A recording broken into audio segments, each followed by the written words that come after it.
the video on, which is great. So here we are with our intentions set to creating a nice being that we are accepting of, body, mind and spirit, accepting our way and blending with the change. Blending doesn't mean that you ignore what's happening. We'll just do some more rounded movements. So blending doesn't mean that you deny what's happening to yourself. It just gives you a way of working with the change and the changes that occur throughout life, both on a physical and mental level. They're challenges that we all face, and if we were to go through life without these challenges, we would be extraordinary.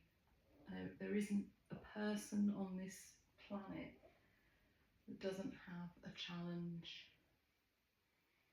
Doesn't matter if you're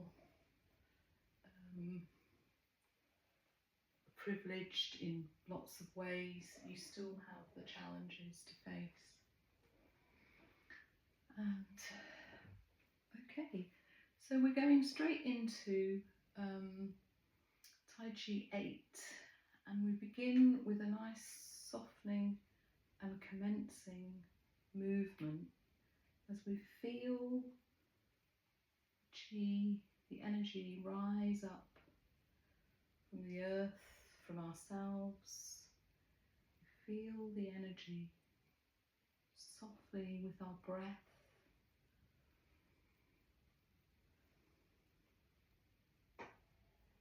And allow ourselves to just bring this commencing into our bodies.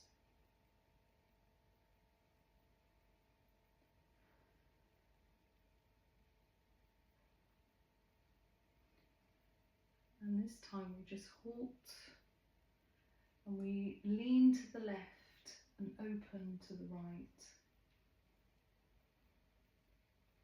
Upright, lean to the right, open to the left.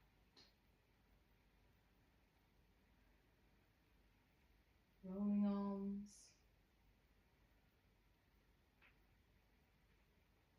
repulse monkey, change of weight. So the weight firmly down on one side, comes back to the centre. And while we're doing that, we can just think of the air having some kind of presence. It's like mist, and we're just moving that mist around us. And rest. So we're going to move into the bow stance for the next movement.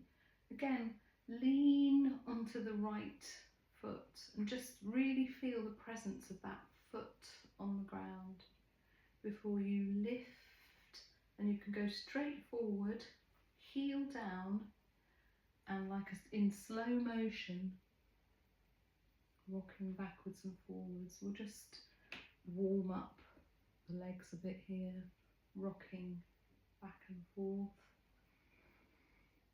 before we go into the actual movement. It's a good way of stretching the legs without giving them too much force, and then back into Wuji.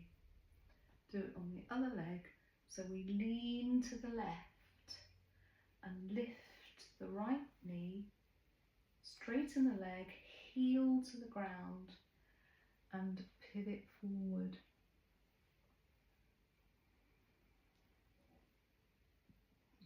Keep the back heel on the ground and remember not not to turn out too much. If your knees are delicate, then just stepping forward like that is the best way to do this. Okay, and back to Wuji before we introduce the arm movements. So make a anti-clockwise circle gently through the air with the left hand and bring it to rest underneath the navel. Make an anti-clockwise circle with the right hand, and as it comes over the head, joining. As soon as you've joined, take that ball and your weight to the right side, lifting and stretch. As you lift, embellish and then stretch forward, coming back. Now turn the hands to face each other and lift onto the right leg and squash onto the left. We now have the right hand underneath. We lean to the left. Feel the presence of your left foot. Lift, embellish and stretch forward. Both hands opposite. And as you pivot back onto your heel, turn the hands so that the palms are facing each other as if they are going to close on a tube. Lift onto the left leg, and then as you come back to Wuji, squash that ball. And we'll just do a few of those now, side to side. Keep the movement nice and slow. Think about each separate part as you travel through them. Think about your movements. You can actually name them in your head, like you do sometimes, like my instructions. Lean to the right, embellish, lift left leg, straighten leg, lean forward, stretch back leg, pivot back, turn the hands, lift the body and back to Wuji. Lean to the left, embellish, lift and press forward, pivot back, turn the hands, lift and move. I'll just let you do a couple more.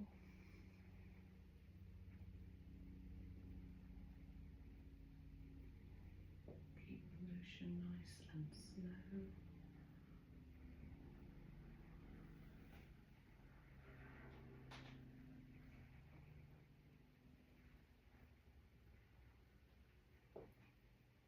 And rest. You can take a drink.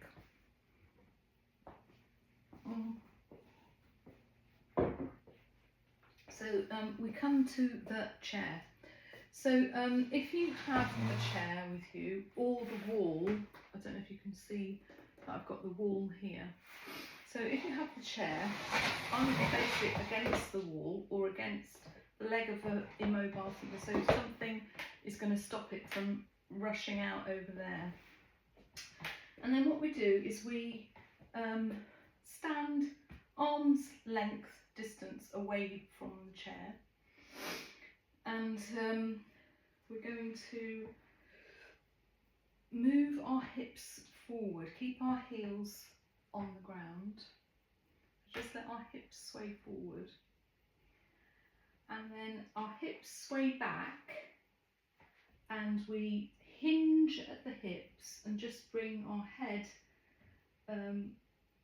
nose to ground, so we are creating a right angle there as much as we can. So just, you can rest in that position, you can feel that your hamstrings are stretching, and then we go into the other position, which is the spine in a C shape as much as we can, and keep the heels on the ground and look up as much as you can. So you might be here or here, and just hold that for a few seconds and then pivot to look down.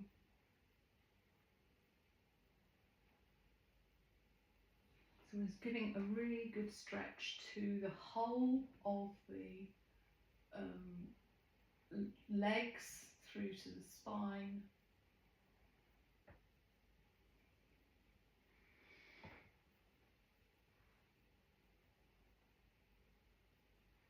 Okay, now if you turn the chair around, or go off and sit on a chair somewhere and you can still hear what I'm saying. So basically, what you're going to do is bend your trunk and your neck, sorry, your head and your trunk between your knees, rounding the back as much as possible. So you're sat on the chair, legs are apart, and we're just going to droop through the middle. And you can just hold on to that movement there for a count of 5 or 10 or whatever. Just round the back and then come up slowly through the middle, and then just have a rest for a moment and then do that one again. So I'm going to sneeze. Okay, so we're diving through the middle of our legs. If we can reach the ground, great. But what we're trying to do is round our back and just let our head hang there for a moment, and then gently come up. So this shouldn't cause any problems. If anyone's feeling any twinges or anything like that, then what you do is you just literally just droop your head, still getting that rounded back, and then gradually, as time goes on, especially if you practice this every day, you know, you're just getting all the fluid into the spine. There isn't usually other opportunities to do that during the day, because this movement is not something you do every day, unless you're I don't know what it would be. It's quite acrobatic. Okay, so we've stretched that down. We're just going to move into holding the ball above our head and keeping our spine up straight, and then breathing in, and as you breathe out, just take the ball back a little bit. It's like a back bend, and then bring it back. And you can use this if you want to take that ball down to the ground. So it's the same movement that we do in the the Baudouin, but because you're sitting down, you're putting a bit less stress on the hip joints, and just do it to the point where you feel comfortable. Okay, what's the other one with the chair? Okay, so the third one with the chair is really it's about keeping the hips mobile, and if you can, actually using this kind of movement. If you can see what I'm doing, I'm just keeping my body torso upright, and I'm just shifting my weight, keeping my body as upright as I can, and just using some muscles that really don't get used an awful lot, but can really give us toning and strength, just through these movements a few times a day. So that's the backward one, and then you've got the sideward one as well. So just each side, lifting your legs sidewards. Try to keep your back straight. It's tempting to sort of bend over like that, but actually just keeping your back straight and just moving your legs to the side, much more beneficial for the hips. Okay, so we'll go back to some more Tai Chi. So I'm going to have to blow my nose. Oh dear.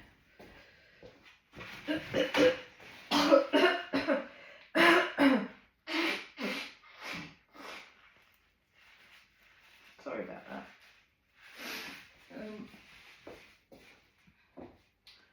My hay fever.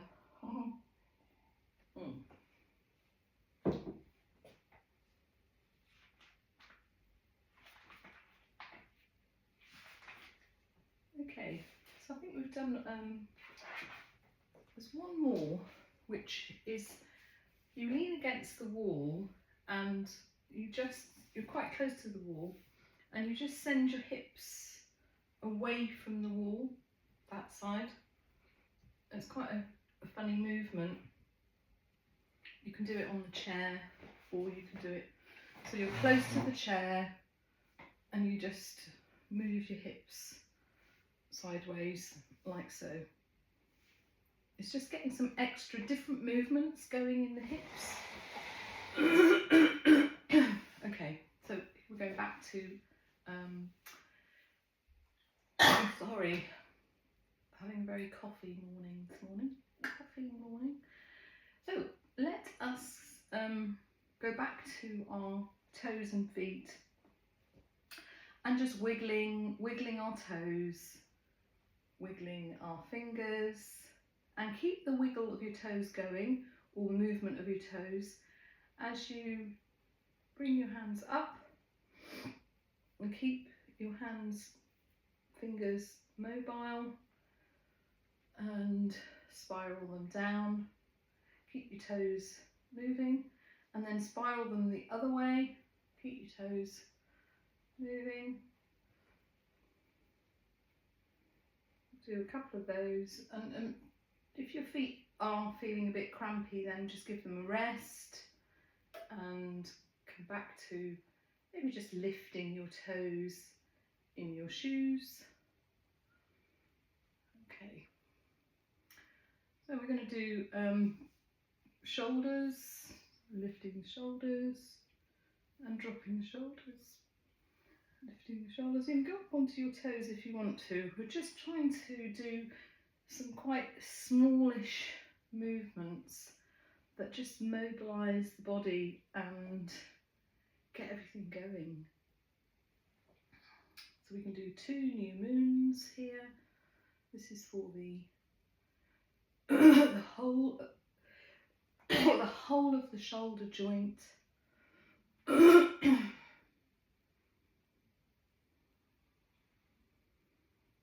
Nice movement going there. Ooh, it'd be great if we could do that with our legs as well, wouldn't it? I'll leave you to practice that later. Okay, and the whole of the torso from hip to head, and we just want to spiral it from one side to the other. Sort of ragdollish, and if you can go around the back as well. Oh dear. I don't think this will be a very good recording somehow. Okay, hips, and we've been working a lot on the hips today. I just want to continue that as well with heel to the ground and digging that heel side to side, because that, can you feel, is giving your hip joint a complete rotation. All of these things are anatomically not putting a stress or strain, they're just mobilizing movements, and that's important when you have been still for a while. Hips, knees, well, we've done quite a lot of raising of the knees, and we could just do a bit more though. Coming down to the ankles. So especially when we have been in the heat and sitting still, sometimes you can feel that need for water actually in your ankles. So if you feel like your ankles are sort of swelling up or becoming sort of like tight, that is actually a sign to you that you are dehydrating, and it's common in the heat that we've just had to be dehydrated. It's hard to keep hydrated if you don't change the amount of liquid. We've had that very humid lot of weather recently, putting a lot of stress and strain on the body. So, whew, okay. Right, I think we've finished the first half. So, nice to see you all again. And I shall catch up with some people that are leaving now. See you next time. Everyone else, come back and join me in a moment.